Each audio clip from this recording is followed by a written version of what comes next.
BNP তো সবসময় উদার মধ্যপন্থী একটি গণতান্ত্রিক রাজনৈতিক দল।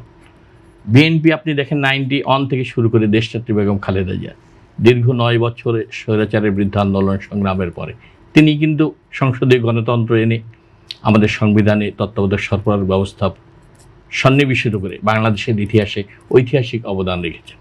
বাংলাদেশের দেশনেত্রী বেগম খালেদা জিয়ার আমলেই সংবাদপত্র, গণমাধ্যম বলেন, মেইন স্ট্রিম মিডিয়া সব ব্যাপক স্বাধীনতা দিয়ে তাদেরকে মত প্রকাশের স্বাধীনতা দিয়েছে, প্রচার করার সুযোগ সৃষ্টি করেছে। কোনো সময় মিডিয়াকে বিএনপি নিয়ন্ত্রণ করেন।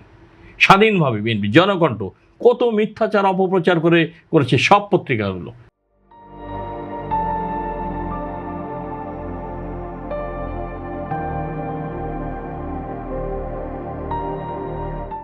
এই প্রথম আলো সব পত্রিকা, আমরা তো সেটা বলছি না, আমরা সেটা বলতে চাচ্ছি বিএনপি রাজনৈতিক দল হিসেবে মত প্রকাশের জন্য, স্বাধীনভাবে মত প্রকাশের জন্য এই ফ্রিডমটা বিএনপি সবসময় দিয়েছে।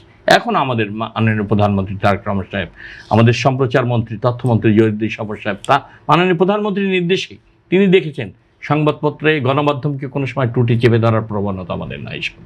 স্বাধীনভাবে তারা মত প্রকাশ করছে, তারা লিখছে, কথা বলছে। এই স্বাধীনতা তো গণতান্ত্রিক শাসন ব্যবস্থার কারণে হয়েছে। আর বিএনপির প্রশ্নটা ছিল রাজনৈতিক দলগুলোকে এই অপতথ্য ছড়ায় কিনা। হ্যাঁ, সেটা তো রয়েছে, তাদের তো পরস্পর বিরোধী ছড়ানোর অভিযোগ রয়েছে, তাদের ক্ষেত্রে রয়েছে। এমন সামনে যেহেতু স্থানীয় সরকার নির্বাচনের দিকে সরকার যাবে, এবং গুজব এবং অপপ্রচার কিভাবে এই ধরনের রাজনৈতিক পরিবেশকে আগামী দিনে বাধাগ্রস্ত। আপনি দেখেন যতই গুজব অপপ্রচার হয় না কেন, মানুষের কিন্তু একটা বিচার রয়েছে, মানুষ কিন্তু বুঝতে পারে। আপনি দেখুন শেখ হাসিনার সময় 16 বছরে দেশনেত্রী বেগম খালেদা জিয়ার বিরুদ্ধে যে মিথ্যা অপপ্রচার করে মিথ্যা রায় দিয়ে মামলায় দিয়েছে, আমাদের মাননীয় প্রধানমন্ত্রী তারেক রহমানের উপর রায় দিয়েছে, তাকে মৃত্যুদণ্ড সাজা দেওয়ার জন্য, হত্যা করার জন্য চেষ্টা করা হয়েছে।